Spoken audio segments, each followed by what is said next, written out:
الله الرحمن الرحيم. الحمد لله والصلاة والسلام على رسول الله. أديات بعض ما سنتهاي مدحنا كحجين شرفت لي أديك يو اللي بعنا ذا لبضة قولة دوان لصوت دورتي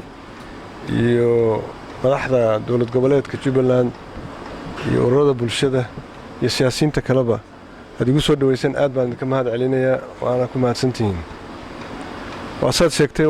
ما مركي يقول رئيسان من يكسمايو runtii waxaanad moodaa imika inay xiisaba kuu qabanaya kismaayo marka insha allahu tacaala de wixii kale howlana kulleyba waa gudageli doonaa laakiin aad iyo aad baa umahadsantihiin marka insha allahu tacaala waa haddanu wixii kalena tafaasiilina waa sii wadan doonaa insha allahu taala adinkuna aad iyo aad baa umahadsantihiin